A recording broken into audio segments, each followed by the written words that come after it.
पुस्तक बलि वैश्य यज्ञ, लेखक पंडित श्री राम शर्मा आचार्य। जीवन में अन्न का प्रभाव। अन्न को ब्रह्म का एक रूप कहा गया है। काया का समूचा ढांचा प्रकार अंतर से भोजन की ही परिणति है। अन्न से प्राणी का जन्म, विकास, परिपुष्टता और अन्नमय कोश बनता है। भोजन मुख में रखते ही उसका स्वादानुभव होता है और पेट में उसके सूक्ष्म गुण का अनुभव होता है। गीता में आहार के सूक्ष्म गुणों को लक्ष्य करके उसे 3 श्रेणियों में सात्विक, राजसिक एवं तामसिक में विभाजित किया गया है। अन्न के स्थूल भाग से शरीर के रस, रस से रक्त, रक्त से मांस, मांस से अस्थि और मज्जा, मेद, वीर्य आदि बनते हैं। इसलिए शरीर शास्त्री और मनोवैज्ञानिक इस संबंध में प्रायः एक मत हैं कि जैसा आहार होगा वैसा ही मन बनेगा। अनीति से प्राप्त धन अथवा पाप की कमाई आकर्षक तो लगती है, परंतु वही जीवन में कुसंस्कार और रोगों का कारण बनती है। हमारा आहार जिस स्रोत या साधन से हमको उपलब्ध होता है, वही यदि अशुद्ध, दूषित अथवा पापयुक्त है तो उसका बुरा प्रभाव निश्चित रूप से हमारे मन और बुद्धि पर पड़ेगा। उससे छुटकारा पा सकना वैसा सहज नहीं है। उदाहरणार्थ, उससे शारीरिक पुष्टि कदाचित भले ही प्राप्त हो जाए, पर मन और आत्मा की तुष्टि उससे कभी नहीं हो सकती। आत्मा की प्रगति का मुख्य साधन मन है और मन का निर्माण अन्न से होता है। मन ही बंधन और मोक्ष, मुक्ति का कारण है। योगेश्वर गीता में कहते हैं, मन एव मनुष्याणाम कारणम बंध मोक्षयोः। मन की कुटिलता एवं चंचलता को नियंत्रित रखने से ही अध्यात्म मार्ग में प्रगति होती है। भोजन के 3 भाग होते हैं। स्थूल भाग मल बनता है, मध्यम से रस, रक्त, मांस और सूक्ष्म भाग से मन बनता है। अधिक भोजन करने वाले रोगी होकर आयु कम करते हैं। अधिक भोजन से आदमी मरता है, परंतु कम भोजन वाला स्वस्थ रहता है। जो व्यक्ति मिताहारी नहीं है, वह योग साधना या भक्ति मार्ग में कतई प्रगति नहीं कर सकता। आहार शुद्धो सत्व शुद्धि ही, सत्व शुद्धो ध्रुवा स्मृति, स्मृति लंबे सर्व ग्रंथी नाम, विप्र मोक्षस तस्मै नदित कषायाय तमस्सस्पारम दर्शति भगवान सनत कुमारः। छांदोग्य उपनिषद। अर्थात भोजन शुद्ध होता है तो अंतःकरण शुद्ध और पवित्र होता है, और अंतःकरण अर्थात सत्व शुद्धि से पूर्ण तत्व परमात्मा का अनंत स्मरण होता है। इसी से सभी दोष, दुर्गुण और कुसंस्कार का नाश होता है। इसी तरह निष्पाप नारद जी को सनत कुमार ने परमात्मा का साक्षात्कार कराया। भोजन का प्रभाव मनुष्य के गुण, कर्म, स्वभाव और संस्कार पर क्या होता है, इस विषय में ब्रिटेन की मानचेस्टर मेडिकल रिसर्च इंस्टीट्यूट में एक प्रयोग किया गया था। सामान्यतः सफेद चूहे शांत प्रकृति के होते हैं। प्रयोगशाला में पालतू सफेद चूहों में से एक सफेद चूहे को अलग पिंजड़े में रखा गया और उसे मिर्च, गरम मसाले और नशा युक्त भोजन दिया गया। 8 दिन के बाद उसको सभी के साथ रखा गया तो उसने सभी चूहों को लहूलुहान कर दिया, जो कि पहले शांत ही था। पुनः उसको अलग पिंजड़े में रखा गया और सादा भोजन सब चूहों जैसा 1 माह तक दिया गया। वही चूहा पुनः शांत प्रकृति का हो गया।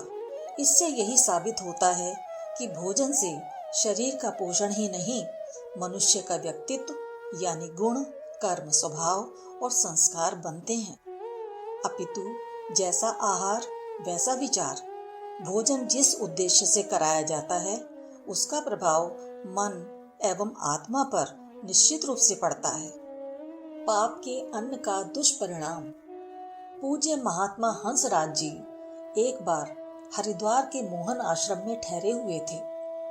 एक वानप्रस्थी उनके पास ही एक कमरे में रहता था। एक दिन वानप्रस्थी महात्मा जी के पास आया और जोर जोर से रोने लगा। महात्मा जी ने पूछा, क्या हुआ आपको? वह बोला, मैं लुट गया महात्मा जी, मेरी उम्र भर की कमाई नष्ट हो गई। पूछने पर पता लगा कि वह वानप्रस्थी पिछले कई वर्षों से ईश्वर भक्ति के मार्ग पर चलता हुआ ध्यान और उपासना की उस सीढ़ी तक पहुंच चुका था। उसमें आनंद से मस्त होकर ध्यान में वह घंटों बैठा रहता। उसने रोते हुए बताया कि कल रात से ध्यान में एक नौजवान लड़की उसके सामने आकर खड़ी हो जाती है। प्रयास करने पर भी मन ध्यान में नहीं लगता। स्वामी जी ने पूछा, इस बीच किसी बुरे व्यक्ति की संगति या किसी घटिया पुस्तक का अध्ययन तो नहीं किया? उसने कहा, नहीं। बाद में खोजने पर पता लगा कि कल शाम उसने एक भंडारे में भोजन किया था। उस व्यक्ति ने धन के लोभ में 10,000 रुपए में अपनी जवान बेटी को बेच दिया था। उस पाप का प्रायश्चित करने के लिए उसने हरिद्वार आकर स्नान और भंडारा किया था। महात्मा जी ने इस बात को सुनकर कहा, यही वह नौजवान लड़की है जो तुम्हें दिखाई देती है। तुमने जो कुछ खाया वह पुण्य भाव से दिया हुआ दान नहीं था, परंतु पाप की कमाई में तुम्हें भागीदार बनाया। जब तक वह अन्न तुम्हारे शरीर से नहीं निकलेगा, तब तक उस दुखी लड़की का दिखाई देना बंद न होगा। महात्मा जी ने उसे जुलाब देकर दस्त कराए और 10 दिन गंगा जल पर उपवास कराया, तब जाकर सामान्य स्थिति में आया। यह है पाप का अन्न खाने का परिणाम। आप और हम दिन प्रतिदिन किस प्रकार का अन्न खा रहे हैं, सोचिए हमारा क्या होगा। पकाने वाले का दुष्प्रभाव। भारत के मान्य सन्यासी महात्मा आनंद स्वामी गायत्री के सिद्ध साधक थे। उनके पुत्र रणवीर पर एक बार संयोगवश हत्या का गलत इल्जाम लगा था। जेल में फांसी की कोठरी में कैद था। उसके बारे में स्वामी जी ने स्वयं यह संस्मरण लिखा था। रणवीर था फांसी की कोठरी में। वह उपनिषदों का पाठ करता था, गायत्री मंत्र का जाप करता था। फांसी की कोठरी में वह हर समय हंसता रहता था। परंतु एक दिन मैंने उसे बहुत उदास देखा। पूछा, तू आज उदास क्यों है? रणवीर ने कहा, आप तो जानते ही हैं मैं अपनी माँ से बहुत प्यार करता हूँ, परंतु कल से मेरे मन में भयानक दृश्य उभरता है। ऐसा प्रतीत होता है कि कोठरी में मेरी माँ अपने बालों को खोल बैठी हैं, बालों को सुखा रही हैं। तभी मैं हाथ में तलवार लेकर सेहन में पहुंचा और मैंने अपनी माँ को बालों से पकड़ा है। उन्हें घसीटता हुआ बाहर के सेहन में ले आया हूँ। माँ चिल्ला रही हैं और मैं उनके वक्षस्थल पर तलवार से वार के ऊपर वार कर रहा हूँ। वह रो रही हैं, चिल्ला रही हैं, लहूलुहान हो गई हैं, परंतु मैं रुकने का नाम ही नहीं लेता। वह भयानक दृश्य मुझे बार बार दिखाई देता है। अपनी ही माँ के लिए ऐसी बातें मुझ में आए, इससे तो अच्छा है कि मैं मर जाऊं। महात्मा आनंद स्वामी ने रणवीर के भोजन की खोजबीन की। रणवीर का भोजन पकाने वाला कैदी 2 दिन पहले बदला गया था। उसका रिकॉर्ड मंगवाकर देखा गया तो पता लगा कि अपनी माँ को कत्ल करने के अपराध में उसे आजीवन कारावास मिला है।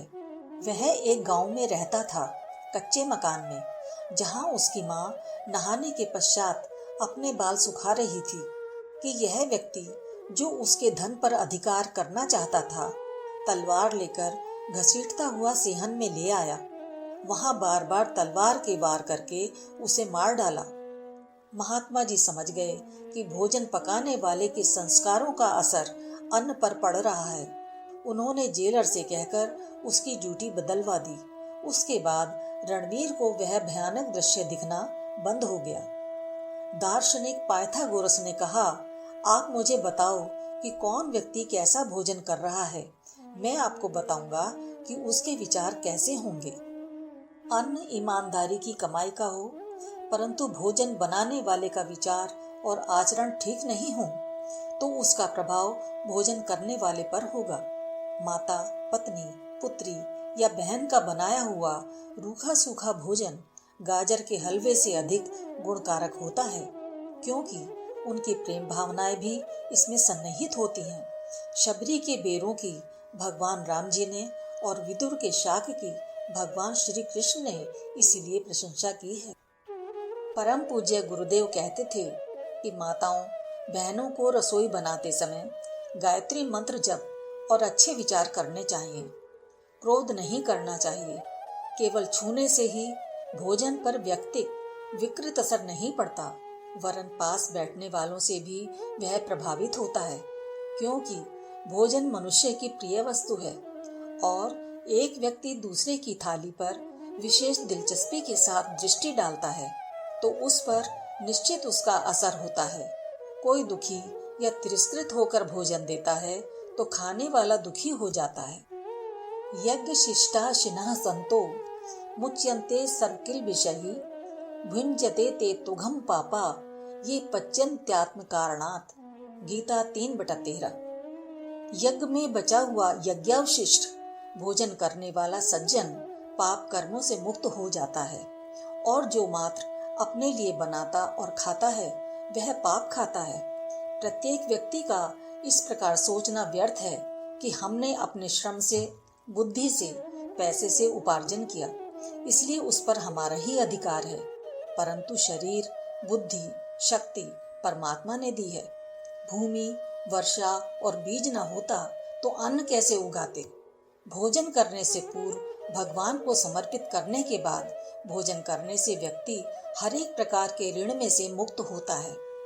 मात्र भोजन ही नहीं, परंतु अपनी संपत्ति, बुद्धि, शक्ति, ज्ञान, वैभव, समय और प्रभाव का एक अंश परमार्थ कार्य के लिए दान करके अपने अथवा परिवार के उपयोग में लेने से व्यक्ति, परिवार और समाज उत्कर्ष और शांति प्राप्त करता है। यज्ञ में अनेकों वस्तुएं इकट्ठी करनी पड़ती हैं, खर्च भी होता है और समय भी लगता है। इसलिए हमारे ऋषियों ने एक सुगम और सरल बलिवैश्य परंपरा चलाई है, जो एक छोटे से यज्ञ संस्कार की महान धरोहर है। इस यज्ञ को वेद, उपनिषद, शास्त्र, पुराण, गीता, संत, महंत, ध्यानी, ज्ञानी, योगी, तपस्वी, साधक और भक्त बलिवैश्य यज्ञ कहते हैं।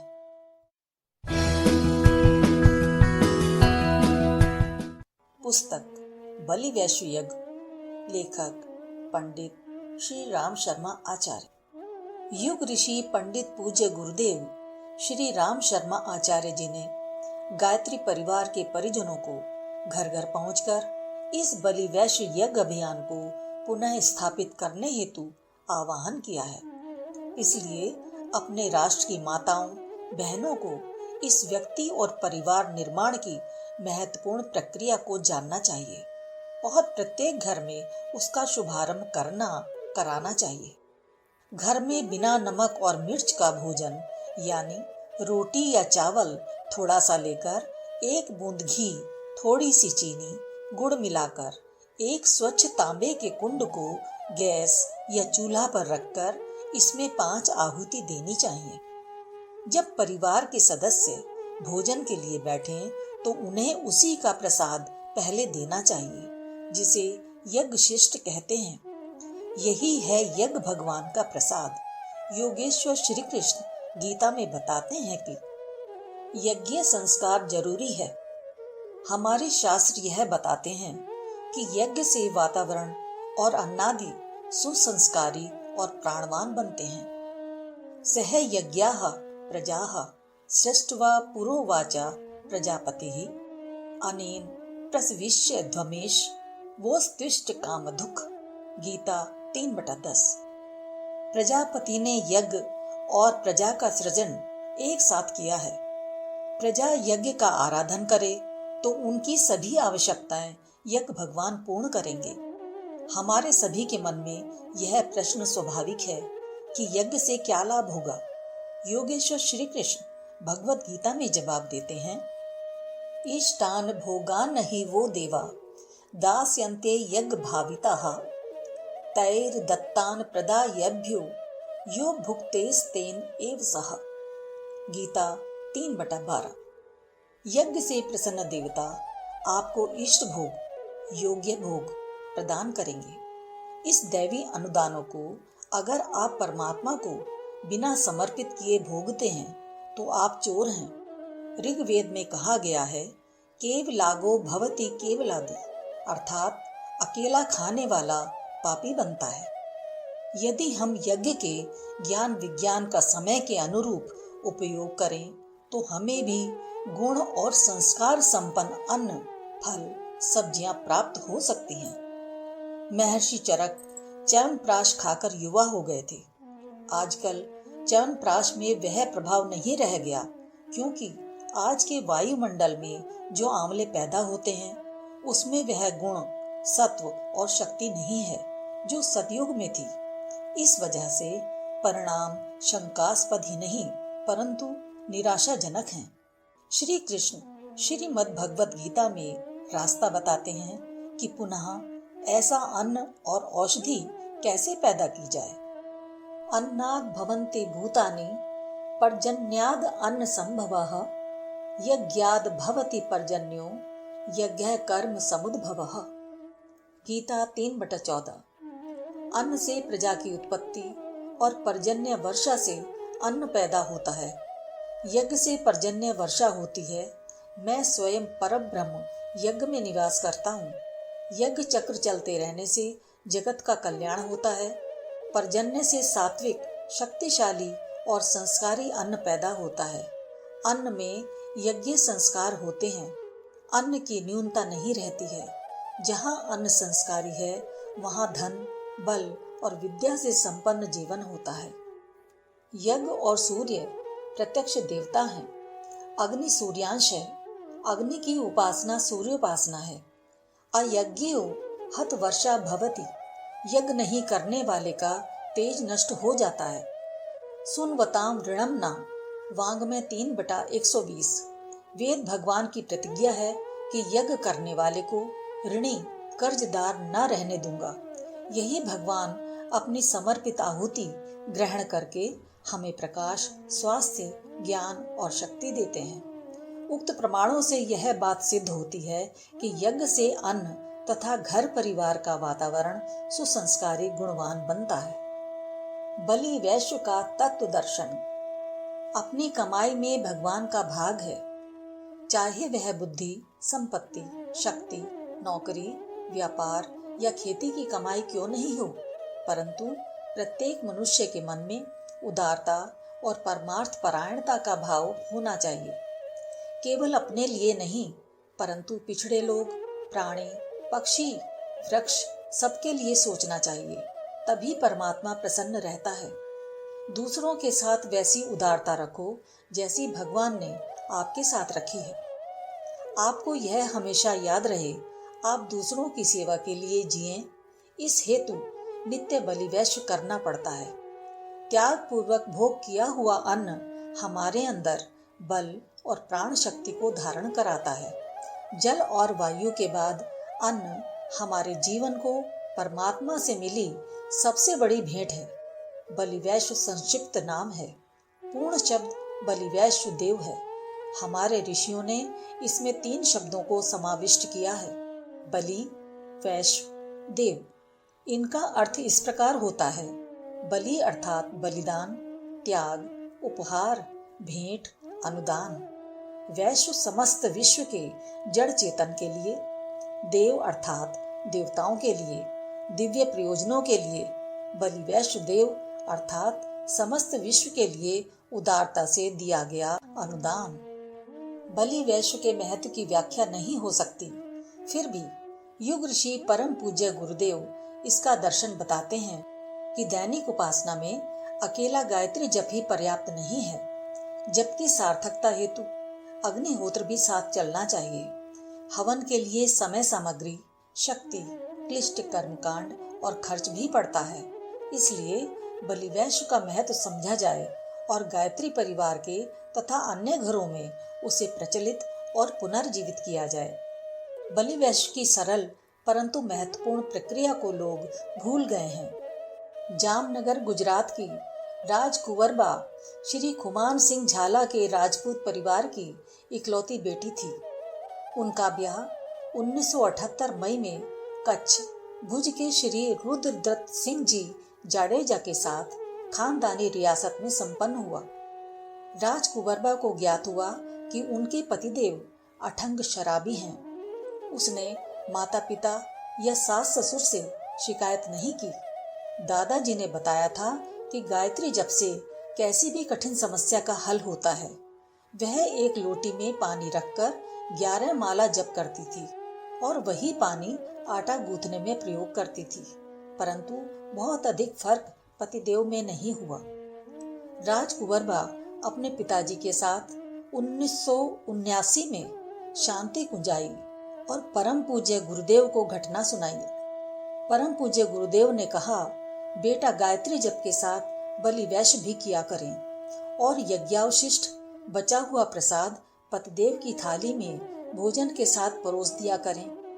6 माह के पश्चात राजकुंवरबा अपने पति के साथ शांति कुंज आई और परम पूज्य गुरुदेव को बताया कि उन्होंने शराब छोड़ दी और गायत्री उपासना भी करते हैं एवं गायत्री परिवार का प्रचार प्रसार कार्य भी करते हैं। यह है बलि वैश्य का प्रभाव। प्राचीन समय में गांवों में ग्राम देवता को वर्ष में एक दिन नैवेद्य लगाया जाता था। सभी घरों में मिष्ठान बनने का ऐलान किया जाता था। शाम संध्या समय लोग सकोरे में कोयला की अग्नि निकालकर 5 ग्रास आहुति देते थे। मंत्र तो लोगों को मालूम नहीं होता था, परंतु क्रिया निश्चित करते थे। यह एक प्रकार से बलि वैश्य का स्वरूप ही था। अपने पूर्वज की विरासत को हम लोग भूल गए। वैश्यदेव विहीना ये आतिथ्येन बहिष्क्रिया सर्वे ते नरकम यान्ति काक योनि वृजन्ति च। पारशर स्मृति 1/49। जो बलि वैश्य नहीं करते और अतिथि सत्कार से विमुख रहते हैं, वे नरक में पड़ते हैं और कोए की योनि में जन्म लेते हैं। आपके घर में रसोई घर समेटने के पश्चात अगर कोई अतिथि आ जाए तो मुंह मत बिगाड़ना और परेशान मत होना कि बिना जानकारी दिए लोग आ जाते हैं। अरे भाई, वही तो सच्चा अतिथि है। काष्ठ भार सहस्रेण घृत कुंभ शतेन च अतिथिर यस्य भग्नाशः तस्य होमो निरर्थकः। जिस गृहस्थ के घर से अतिथि भूखा प्यासा और निराश होकर जाए, वह यदि मण काष्ठ या घड़े भरकर घी से यज्ञ करे तो भी वह निरर्थक है। जिस प्रकार नित्य कर्मों में भोजन, शयन, स्नान, शौच आदि को आवश्यक माना गया है, उसी प्रकार गायत्री दैनिक जप और बलि वैश्य को भी दैनिक धर्म कार्य मानते हैं। गायत्री जप अर्थात सद्ज्ञान की उपासना और बलि वैश्य यज्ञ अर्थात सत्कर्म की उपासना, इस दोनों को जीवन का अनिवार्य अंग बनाने से किसी भी व्यक्ति को आध्यात्मिक और भौतिक सफलता सदैव मिलती रहती है। प्रत्येक परिवार में गायत्री जप और बलि वैश्य यज्ञ संपन्न होता रहे तो इसी को गायत्री माता और यज्ञ भगवान की पूजा अर्चना मानी जाएगी। इस छोटी सी क्रिया का परिणाम बहुत बड़ा है। दीपक का आर्थिक मूल्य और स्वरूप कितना ही स्वल्प क्यों न हो, परंतु रात्रि को सघन अंधकार में पथ प्रदर्शन करता है। परम पूज्य गुरुदेव द्वारा स्थापित अखंड ज्योति पूरे विश्व का पथ प्रदर्शन करती है। इस तरह यह छोटा सा बलि वैश्य यज्ञ जीवन की अशांति, अभाव और अशक्ति को निर्मूल करके व्यक्ति को आबाद कर देता है। बलि वैश्य का सरल विधि विधान। बलि वैश्य की उपलब्धि और महत्व अनन्य है, परंतु विधि विधान अति सरल है। अपने देवताओं और इष्ट देव को भोजन कराने के भाव से शुद्ध और पवित्र भोजन बनाना चाहिए। घर में बिना नमक मिर्च बना चावल या रोटी एक कटोरी में अलग निकाल के उसमें थोड़ा सा घी चीनी मिलाकर उसमें से 5 आहुति छोटी गोली बनाकर निम्न प्रकार से गायत्री मंत्र बोलकर देना चाहिए। और कटोरी में बचा हुआ प्रसाद यज्ञावशिष्ट जब घर के सदस्य भोजन करने बैठें तब थोड़ा थोड़ा परोसना चाहिए। शांति कुंज द्वारा एक 3x3 का तांबे का हवन कुंड बनाया गया है। उसे गैस के बर्नर या चूल्हा की धीमी आंच पर रखकर उसमें 5 आहुति देनी चाहिए और प्रतिदिन साफ करना चाहिए। ओम भूर्भुवः स्वः तत्सवितुर्वरेण्यं भर्गो देवस्य धीमहि धियो यो नः प्रचोदयात् इदं ब्रह्मणे इदं न मम। ओम भूर्भुवः स्वः तत्सवितुर्वरेण्यं भर्गो देवस्य धीमहि धियो यो नः प्रचोदयात् इदं देवेभ्यः इदं न मम। ओम भूर्भुवः स्वः तत्सवितुर्वरेण्यं भर्गो देवस्य धीमहि धियो यो नः प्रचोदयात् इदं ऋषिभ्यः इदं न मम। ओम भूर्भुवः स्वः तत्सवितुर्वरेण्यं भर्गो देवस्य धीमहि धियो यो नः प्रचोदयात् इदं नरेभ्यः इदं न मम। ओम भूर्भुवः स्वः तत्सवितुर्वरेण्यं भर्गो देवस्य धीमहि धियो यो नः प्रचोदयात् इदं भूतेभ्यः इदं न मम। 5 आहुति देने के पश्चात हवन कुंड के चारों ओर पानी की धारा करके ओम शांति ही शांति ही शांति ही मंत्र बोलकर हवन कुंड को एक तरफ रख दो। आहुति भस्म हो जाए और अग्नि शांत होने के पश्चात भस्म को तुलसी के गमले में, पवित्र वृक्ष के तने में या पवित्र स्थान पर विसर्जित कर देना चाहिए। परिवार का सदस्य जब अपने लिए नहीं परंतु अपने परिवार के लिए सोचता है तो परिवार आबाद होता है, और नागरिक जब अपने लिए नहीं परंतु देश के लिए सोचता है तो राष्ट्र आबाद होता है।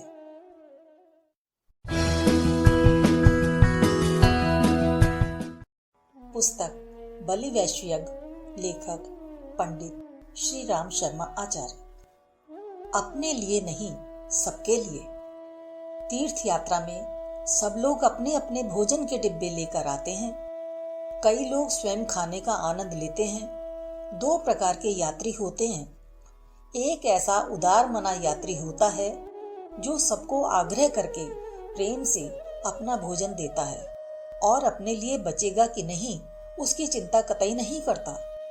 स्वयं भोजन न करके औरों को भोजन कराने का आनंद लेता है, जो कि श्रेष्ठ आनंद है। इसलिए वह यात्री खुशी खुशी सबको भोजन सामग्री देकर सबके हृदय में स्थान प्राप्त कर लेता है। दूसरा एक ऐसा यात्री है जो एक कोने में बैठ के अपना डिब्बा खोलकर अकेला चुपचाप भोजन कर लेता है। यह जन्मजात संस्कार है। यही वह इक्कड़ पैसे वाला है जो अधिक घृणास्पद और धिक्कार का पात्र होता है। उदारता सर्वत्र प्रेम और पूजा का पात्र होती है। ऊपर यह जो 5 आहुति देते हैं वह 5 महायज्ञ हैं। गृहस्थ के घर में चूल्हा, चक्की, सुराही, ओखली और जल कक्ष, इन 5 में हिंसा होती है। यह हिंसा निवारण एवं सत्रवती संवर्धन हेतु 5 दैनिक यज्ञ करते हैं। विधि छोटी है परंतु 5 महायज्ञ नाम दिया गया है। क्यों? कौन से 5 यज्ञ हैं? पहला ब्रह्म यज्ञ, दूसरा देव यज्ञ, तीसरा ऋषि यज्ञ, चौथा नर यज्ञ, 5वां भूत यज्ञ। ब्रह्म यज्ञ। बलि वैश्य यज्ञ करने से ब्रह्म अर्थात परमात्मा प्रसन्न होते हैं और संस्कारित अन्न खाने वाले को ब्रह्म ज्ञान प्रदान करते हैं, जिससे आत्मा और परमात्मा का मिलन होता है। इसी को ब्रह्म यज्ञ कहते हैं। देव यज्ञ। नित्य यज्ञ करने से देवता प्रसन्न होते हैं और मनुष्य देवत्व को उपलब्ध हो ऐसी बुद्धि, शक्ति और ज्ञान मिलता है। देव पूजन, हवन, उपासना, साधना को देव यज्ञ कहते हैं। ऋषि यज्ञ। ऋषियों को आहुति प्रदान करने से ऋषि जीवन जैसे गुण यानी ब्रह्मचर्य पालन, वेद का पठन पाठन, साधारण जनता के लिए साधना के नियमों की शोध, सत्रवत्ती और ज्ञान संवर्धन हेतु ग्रंथों का निर्माण करने की शक्ति होता को प्रदान करते हैं। नर यज्ञ। पशु वृत्तियों, कुविचारों, दोष दुर्गुणों, कुप्रथाओं को यज्ञ की आहुति के साथ हवन कर दें और सबके साथ प्रेम, मैत्री भाव, करुणा और सेवा भाव का विकास करना यही नर यज्ञ है। भूत यज्ञ पशु, पक्षी, वृक्ष, वनस्पति, कीट पतंग सबका पालन पोषण और हमारी आत्मीयता और करुणा का सबके प्रति विस्तार करना, यही भूत यज्ञ है। एक भैंस को मालिक ने चाबुक मारा, उसके निशान परमहंस देव की पीठ पर उठ गए। वही है आत्मीयता का विस्तार। इसको कहते हैं भूत यज्ञ। अन्य प्राणी के दुखों की अनुभूति स्वयं करना, आत्मवत् सर्वभूतेषु अर्थात भूत यज्ञ। महिलाएं बड़ी सरलता से बलि वैश्व की प्रक्रिया चलाती रह सकती हैं। इसमें अपनी महान सांस्कृतिक परंपरा का निर्वाह होता है। जिस घर में प्रतिदिन बलि वैश्व होता है, उस घर के बालक निश्चित रूप से सुसंस्कारी बनते हैं। भारतीय संस्कृति में तो गौ और कुत्ते की रोटी सबसे पहले अलग निकालते हैं। बलि वैश्व के क्रिया कृत्य का स्वरूप कितना ही छोटा क्यों न हो, उसके पीछे यही महान प्रेरणाएं भरी पड़ी हैं, जिन्हें अपनाने के कारण अपने देश के नागरिक देव मानव कहलाने का श्रेष्ठ सौभाग्य प्राप्त करते रहे हैं। बलि वैश्व यज्ञ से सुख, शांति और समृद्धि के द्वार खुल जाते हैं। गीता में योगेश्वर श्री कृष्ण कहते हैं, यज्ञ करने वाला कभी भी दरिद्र नहीं रहता है। घर में महिला सबको भोजन कराती है, सब्जी नहीं बचती तो छाछ के साथ खा लेती है। यही है संवेदना की गंगोत्री। कभी भी भोजन भेद नहीं करना। अपने पति को अच्छा और देवर को बिना घी वाला, यह भोजन भेद है। इससे अन्न देवता नाराज होते हैं, घर में लक्ष्मी नहीं रहती है। परिवार के सदस्य जब भोजन करने बैठते हैं और थाली सामने आवे तो दाहिने हाथ में थोड़ा सा जल लेकर उसके चारों तरफ फेर दो और 1 मिनट तक आंखें बंद करते हुए मन ही मन प्रार्थना करो कि हे प्रभु, यह भोजन आपको समर्पित है, इसे पवित्र और अमृतमय बना दीजिए। एक मीठी प्यारी कहानी है कि भोजन का प्रभाव सामान्य मनुष्य पर भी क्या पड़ता है। श्री गुरु गोविंद सिंह महाराज के पास खूब अशर्फियां थीं, खजाना भरा पूरा था, फिर भी वह यवनों से युद्ध के समय अपने लड़ाकू शिष्यों को मुट्ठी भर चना देते थे। एक दिन एक योद्धा ने गुरु गोविंद सिंह जी की माताजी से जाकर कहा कि माताजी, हमें यवनों से लड़ना पड़ता है और गुरु गोविंद सिंह जी महाराज के पास अशर्फियों के खजाने भरे पड़े हैं, फिर भी वह हमें एक मुट्ठी चना देकर यवनों से लड़वाते हैं। माताजी ने अपने बेटे गुरु गोविंद सिंह जी को अपने पास बैठाकर कहा कि पुत्र, यह तेरे शिष्य तेरे पुत्र से अधिक हैं, फिर भी तू इन्हें एक मुट्ठी चने देकर लड़वाता है, ऐसा क्यों करता है? श्री गुरु गोविंद सिंह जी ने माताजी को उत्तर दिया, माता, क्या तू मुझे अपने पुत्र को कभी विष दे सकती है? माताजी ने कहा, कतई नहीं। गुरु गोविंद सिंह जी ने कहा, माता, मेरे यहाँ अशर्फियों के खजाने भरे पड़े हैं पर पवित्र नहीं हैं। उनके खाने से वह शक्ति नहीं आएगी जो मुट्ठी भर चने खाने से इनमें है। जब शक्ति न रहेगी तो फिर वे लड़ नहीं सकेंगे। ईमानदारी से प्राप्त किया हुआ अन्न ही मनुष्य में सद्बुद्धि उत्पन्न कर सकता है। जो लोग अनीति युक्त अन्न ग्रहण करते हैं, उनकी बुद्धि असुरता की ओर ही प्रवृत्त होती है। परिश्रम और ईमानदारी से कमाए हुए अन्न से भगवत भजन, साधना, कर्तव्य पालन और लोक सेवा आदि सात्विक कार्य हो सकते हैं। व्यक्ति और परिवार निर्माण के 5 स्वर्णिम सूत्र। परिवार में शिक्षा, स्वच्छता, स्वस्थता, संपन्नता, शिष्टता, सहकारिता और सद्गुणों की आवश्यकता जरूर है, परंतु इससे भी अधिक महत्वपूर्ण है धार्मिकता का वातावरण बनाना। युग ऋषि ने परिवार के बच्चों में संस्कार और सदस्यों में प्रेम भाव और आत्मीयता बढ़े, इस उद्देश्य से 5 स्वर्णिम सूत्र दिए हैं। पहला, पूजा स्थान में नमन वंदन। परिवार के सभी सदस्यों को नौकरी, व्यापार, धंधा पर जाने से पहले पूजा स्थान में गायत्री मंत्र के 24 जप करके नमन वंदन करके जाना चाहिए। बच्चे स्कूल जाते समय 5 गायत्री मंत्र करके जाएं। दूसरा, बलि वैश्व यज्ञ घर में बने हुए भोजन में से बलि वैश्य यज्ञ करके बचा हुआ यज्ञावशिष्ट प्रसाद भोजन के साथ ग्रहण करें। तीसरा, बड़ों को प्रणाम। नित्य कर्म से निपटकर सभी छोटों को बड़ों को प्रणाम करना चाहिए ताकि उनके शुभ आशीर्वाद से दिन के कार्यों का शुभारंभ हो। चौथा, सामूहिक प्रार्थना। नित्य सूर्य भगवान को अर्घ्य प्रदान करना, एक लोटा जल चढ़ाना, तुलसी क्यारे पर दिया जलाना और नमन वंदन करना। नित्य ना हो सके तो सप्ताह में एक दिन 5 दीपक जला करके सामूहिक प्रार्थना, हे प्रभु हमें सन्मार्ग की ओर प्रेरित करें। पांचवा, पारिवारिक सत्संग। सप्ताह में एक बार परिवार के सभी सदस्य मिलजुल कर स्वाध्याय एवं सत्संग की व्यवस्था बनाएं। सत्संग में परिवार के सभी स्वजनों को अपने विचार व्यक्त करने का मौका देना चाहिए।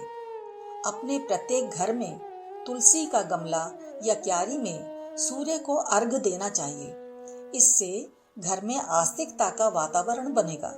पूजा स्थान में परिवार के सभी सदस्यों को एक साथ बैठने से सामूहिकता और पारिवारिकता की भावना का विकास होगा। जयपुर में एक 75 सदस्यों का संयुक्त परिवार रह रहा है। उस परिवार के मुखिया से मैंने पूछा, दादाजी इसका क्या रहस्य है? दादाजी बोले, परिवार में प्रतिदिन बलि वैश्य हो रहा है और परमात्मा को समर्पित करके ही सब सदस्य भोजन कर रहे हैं और सबसे अंत में मैं स्वयं भोजन करता हूँ। हमारे घर में रसोई घर एक है, सबके कमरे अलग अलग हैं। बच्चों के पढ़ने के कमरे अपनी अपनी कक्षा के अनुसार हैं। पूजा घर एक है, सब सदस्य पूजा घर में 5 गायत्री मंत्र जप करके प्रातःकाल बड़ों को नमन वंदन करके अपने अपने काम पर जाते हैं। हमारे घर की एकता का रहस्य बलि वैश्य यज्ञ ही है। बिना बलि वैश्य भोजन नहीं और स्वाध्याय बिना शयन नहीं। यह सूत्र परम पूज्य गुरुदेव ने सबके लिए समान रूप से दिए हैं। पारिवारिक लड़ाई झगड़े का कारण साथ बैठकर भोजन न करना, साप्ताहिक सत्संग एवं स्वाध्याय न करना है। छोटे बड़ों का मान सम्मान न करें और सबसे अहम बात यह है कि जिस घर में बलि वैश्य न होता हो उसमें कहीं न कहीं मन मुटाव जरूर हो सकता है। बिहार दरभंगा जिले में एक परिवार में पैतृक संपत्ति के बंटवारे को लेकर भयंकर झगड़ा झंझट हो रखा था। सारा परिवार अशांत था और घर के सब सयाने लोग चिंतित थे। उस कस्बे में हमारी शांति कुंज की टोली कार्यक्रम हेतु पहुंची और हमारे स्थानीय कार्यकर्ताओं ने उन्हीं के यहाँ टोली को ठहराया था। हवेली बहुत बड़ी थी। रात्रि को कार्यक्रम समाप्त होने पर परिवार के वृद्ध सज्जन टोली नायक से मिले और अपने परिवार में पैतृक संपत्ति के बंटवारे हेतु भयंकर अशांति की बात बताई। टोली नायक ने पूछा, बाबूजी घर में भोजन कौन बना रहा है? बड़ी बहू। बड़ी बहू से टोली नायक ने पूछा, क्या आप परिवार में सहकारिता, शांति और समृद्धि चाहती हो? बोली, हाँ जी। तो आप नित्य बलि वैश्य करके ही सबको भोजन दो। 6 माह के बाद पूरा परिवार शांति कुंज आया और बताया कि हमारे परिवार में सुख शांति हो गई और सब सदस्य कहते हैं हमें संपत्ति नहीं चाहिए। अब सभी भाई एक दूसरों को देने के लिए लड़ा करते हैं। अतः परिवार की सुख शांति का रहस्य है बलि वैश्य यज्ञ। परम पूज्य गुरुदेव का आश्वासन। युग ऋषि युग दृष्टा परम पूज्य गुरुदेव पंडित श्री राम शर्मा आचार्य जी ने कहा, सबके लिए सद्बुद्धि और सत्कर्म की प्रेरणा देने वाले यज्ञ नारायण को मैं व्यापक बनाकर घर घर में यज्ञ का पूजन कराना चाहता हूँ। आप उसके प्रचार प्रसार में हमारे सहयोगी बने। आपको आपके गांव और इलाके में भी इस अभियान को चलाना है। यज्ञ छोटे हों या बड़े, पर भारतवर्ष में यज्ञों की हवा फैलेगी, वातावरण बनेगा। उसमें आपके सहयोग और सहायता की जरूरत है। अगर आप सहयोग और सहायता करेंगे तो खाली हाथ नहीं रहेंगे, माला माल हो जाएंगे। प्रत्येक घर में बलि वैश्य के रूप में यज्ञ भगवान की स्थापना करो और उसकी लुप्त परंपरा पुनः स्थापित हो जाए, इसलिए प्राणपण से यत्न करो। अखंड ज्योति, जुलाई 97। बलि वैश्य का स्वरूप छोटा है पर प्रेरणाएं बहुत बड़ी हैं। यज्ञ बड़ा या छोटा बलि वैश्य हो, परंतु उसे घर घर में चलाना है। गायत्री परिवार का यह अभियान विशुद्ध रूप से उत्तम नागरिकों की खदान साबित होगा। इससे राष्ट्र की बड़ी सेवा होगी। परम पूज्य गुरुदेव आश्वासन देते हैं, इस यज्ञ अभियान में शामिल होने वाले गायत्री परिवार के परिजनों का जो समय लगेगा, श्रम लगेगा, पैसा लगेगा, हम आपको यकीन दिलाते हैं कि उसका 100 गुना होकर आप लोगों को घूम फिर के वापस मिलेगा। आप उससे भी ज्यादा शारीरिक, मानसिक, पारिवारिक, आर्थिक और आध्यात्मिक लाभ उठाएंगे। आपको हम यकीन दिलाते हैं कि इस यज्ञ अभियान से आपको सब तरह के लाभ होंगे।